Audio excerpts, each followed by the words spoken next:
नमस्कार, मैं हूं अंशिता। मोदी जी, अब आपकी कुर्सी पर संकट के बादल मंडरा रहे हैं। आपका किला दरकता नजर आ रहा है। आपके अपने लोगों का ही जमीर अब जागने लगा है। मणिपुर जल रहा है और आपको विपक्ष को घेरने से फुर्सत नहीं है। कार्यक्रम कोई भी हो, आपका निशाना सिर्फ विपक्ष पर होता है। आप इंडिया को निशाना बना रहे हैं, लेकिन देखिए कि असल में अब इंडिया जाग रहा है। आप राजस्थान में क्विट इंडिया कह रहे हैं, लेकिन ये क्या, यहां तो आपके अपने नेताओं ने बीजेपी से क्विट करना शुरू कर दिया है। ये सब बातें इसलिए हो रही हैं क्योंकि बीजेपी के अपने ही एक नेता ने पार्टी से इस्तीफा दे दिया। हालांकि इस्तीफा देना इतनी बड़ी बात नहीं है, लेकिन इस्तीफा देने की वजह क्या है वो बड़ी बात है। ये इस्तीफा बता रहा है कि मोदी के रवैये से अब उनके अपने ही लोग हताश हो चुके हैं। आप जानते ही हैं, मणिपुर पिछले 2.5 महीने से जल रहा है और पीएम को चुनावी भाषण से फुर्सत नहीं है।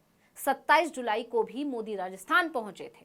जहां गए तो वो मेडिकल कॉलेज का लोकार्पण करने थे, लेकिन उनके संबोधन में कहीं भी भारत के विकास और तरक्की का जिक्र नहीं था, बल्कि अपने पूरे भाषण में उन्होंने सिर्फ विपक्ष को कोसा। क्विट इंडिया, परिवारवाद छोड़ो इंडिया, तुष्टीकरण, क्विट इंडिया, तुष्टीकरण छोड़ो इंडिया। क्विट इंडिया ही देश को बचाएगा और देश को विकसित भारत बनाएगा। मोदी का ध्यान भले ही मणिपुर पर नहीं है, लेकिन अब बीजेपी के अंदर से विरोध के सुर उठने लगे हैं। मोदी का इस तरह मणिपुर को नजरअंदाज करना उनकी पार्टी के लोगों को बिल्कुल पसंद नहीं आ रहा है। इसकी शुरुआत हुई है बिहार बीजेपी प्रवक्ता विनोद शर्मा के इस्तीफे से। आपको बता दें कि बीजेपी के प्रदेश प्रवक्ता विनोद शर्मा ने अपना इस्तीफा बीजेपी के राष्ट्रीय अध्यक्ष जेपी नड्डा को भेज दिया। इसमें उन्होंने लिखा कि पार्टी का रवैया चिंताजनक है। विश्व भर में भारत को शर्मसार होना पड़ा है। अब तक आरोपियों पर किसी तरह की कार्रवाई नहीं हुई है।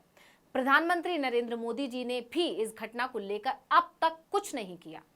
उन्होंने आगे लिखा है कि राष्ट्र प्रेम, बेटी बचाओ और भारतीय सनातन संस्कृति का झांसा देने वाली बीजेपी में कार्य करके मैं खुद को कलंकित महसूस कर रहा हूं। इसलिए पार्टी से मेरा तत्काल इस्तीफा स्वीकार करें। इस घटना से मैं काफी आहत हूं और इसको लेकर हमने पार्टी के राष्ट्रीय अध्यक्ष से लेकर सभी को पत्र लिखा। मणिपुर के मुख्यमंत्री को पद से हटाने की हमारी मांग थी, लेकिन ना ही प्रधानमंत्री और ना ही राष्ट्रीय अध्यक्ष हमारी बातों को सुन रहे हैं, और यही कारण है कि हमने भारतीय जनता पार्टी से आज इस्तीफा दे दिया है। विनोद कुमार शर्मा पूर्व बीजेपी नेता, बीजेपी छोड़ने के बाद उन्होंने कहा है कि हमारे पीएम मणिपुर मामले पर सोए हुए हैं। उनमें हिम्मत नहीं है कि सीएम बीरेंद्र सिंह को बर्खास्त करें। सिर्फ यही नहीं, विनोद शर्मा ने इस्तीफे के बाद पूरे पटना में होर्डिंग्स भी लगवाए। इन पर बड़े बड़े शब्दों में लिखा है, बेटी बचाओ का नारा देने वाली मोदी सरकार, शर्म करो। विनोद शर्मा ने अपनी पार्टी और खासकर मोदी के रवैये पर खुलकर अपना गुस्सा जाहिर किया। अब लोग कह रहे हैं कि इससे ज्यादा शर्म की बात और क्या हो सकती है मोदी जी, कि आपका अपना नेता ही कह रहा है कि आपके लिए काम करके मैं कलंकित महसूस कर रहा हूं। लेकिन आप कब जागेंगे मोदी जी? कब मणिपुर की जनता को न्याय मिलेगा? कब दोषियों के खिलाफ एक्शन होगा? अब किस चीज का इंतजार कर रहे हैं आप? आपके पास राजस्थान जाने का समय है, एनडीए की बैठक करने का समय है, सुबह शाम विपक्ष को कोसने का समय है, पूजा पाठ का समय है, लेकिन मणिपुर की जनता की तकलीफ, उसका दर्द आपको दिखाई नहीं देता। और कब तक दिखाई नहीं देगा? महिलाओं के साथ सड़क पर हुई इस दरिंदगी और बहशीपन का जो वीडियो 19 जुलाई को सामने आया, क्या वो काफी नहीं था आपका खून खौलाने के लिए, या और कुछ बड़ा होने का इंतजार कर रहे हैं आप? 26 जुलाई को मोदी दिल्ली के प्रगति मैदान में नए आईटीपीओ कॉम्प्लेक्स भारत मंडपम का उद्घाटन कर रहे थे। पूजा अर्चना में व्यस्त थे। इसकी तस्वीरें भी तमाम मीडिया चैनलों पर छाई हुई थी। यानी मोदी का ध्यान हर जगह है, बस मणिपुर पर नहीं है। इसलिए अब लोग कह रहे हैं कि मोदी जी, आपका पूजा पाठ, चुनावी भाषण, ये सब खत्म हो गया हो तो जरा मणिपुर पर भी नजर घुमा लीजिए। वहां की रोती बिलखती जनता, भूख से तड़पते बच्चे और डरी सहमी महिलाएं और लड़कियां आपको नजर नहीं आ रही? आपको भले ही नजर नहीं आ रहा, लेकिन आपके प्रवक्ता को जरूर नजर आ गया। आपके इस रवैये से उसे इतना दुख पहुंचा कि उसने इस्तीफा दे दिया। लेकिन आपको दुख क्यों नहीं हो रहा मोदी जी? क्या सिर्फ संसद के बाहर एक बयान देकर आपकी जिम्मेदारी खत्म हो गई? कब तक ऐसे भागते रहेंगे? देश में कुछ अच्छा हो तो मैं और कुछ बुरा हो तो विपक्ष ने किया, और अगर विपक्ष को नहीं घेर पाए तो जवाब देने के लिए पार्टी के दूसरे लोगों को आगे कर दिया, जैसे संसद में अभी हो रहा है। विपक्ष मोदी के बयान की मांग पर अड़ा हुआ है। मोदी को सदन में लाने के लिए विपक्ष को अविश्वास प्रस्ताव नोटिस तक देना पड़ गया। लेकिन मोदी जी, बगावत तो अब आपके किले के अंदर से ही शुरू हो गई है। आपके ही नेता आपके खिलाफ आवाज उठा रहे हैं, होर्डिंग्स लगवा रहे हैं कि मोदी सरकार कुछ तो शर्म करो।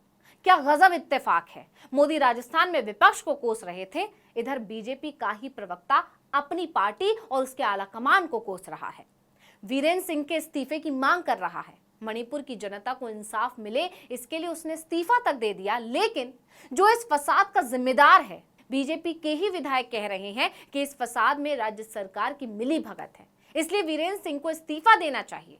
लेकिन वीरेंद्र सिंह ने तो साफ कह दिया कि इस्तीफा देने का तो सवाल ही पैदा नहीं होता। लेकिन अब बीजेपी के अंदर बवाल मच गया है। मणिपुर की इस घटना ने बीजेपी के नेताओं को झकझोर दिया है। इसी का नतीजा है कि अब बीजेपी के लोग अपनी ही सरकार के खिलाफ अपनी आवाज बुलंद कर रहे हैं। आपको याद भी होगा, बीजेपी विधायक पाउलीन लाल हाउकिप ने कहा था कि ये सब सरकार के इशारे पर ही हो रहा है, इसमें सरकार की मिलीभगत है, इसलिए 2.5 महीने बाद भी स्थिति काबू नहीं हो सकी है।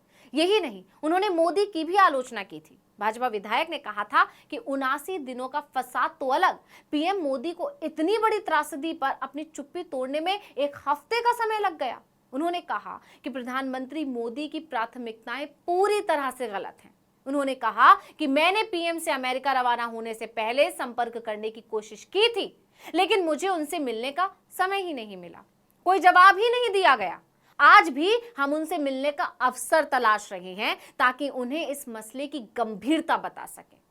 और अब बिहार के बीजेपी प्रवक्ता ने तो इस्तीफा ही दे दिया। अब बीजेपी के अंदर ही उठे विरोध के सुरों के बाद लोग कह रहे हैं कि मोदी जी, जनता को और विपक्ष को तो चलिए छोड़ दीजिए, लेकिन अब तो आपके अपने ही लोग आपके इस रवैये से दुखी हैं, आहत हैं। तो कब तक सिर्फ एक बीजेपी के कार्यकर्ता बनकर काम करते रहेंगे? एक दिन के लिए ही सही देश के प्रधानमंत्री बन जाइए। इस वीडियो में इतना ही। आपसे अनुरोध है कि YouTube पर हमारे चैनल आर्टिकल 19 इंडिया को सब्सक्राइब कीजिए, फेसबुक पर लाइक कीजिए और कमेंट करके बताइए आपको हमारा ये वीडियो कैसा लगा। आने वाले दिनों में हम और किन मुद्दों पर वीडियो बनाएं, ये भी जरूर बताइएगा। ट्विटर हैंडल है article19_India, इसको भी फॉलो कर लीजिए। नमस्कार।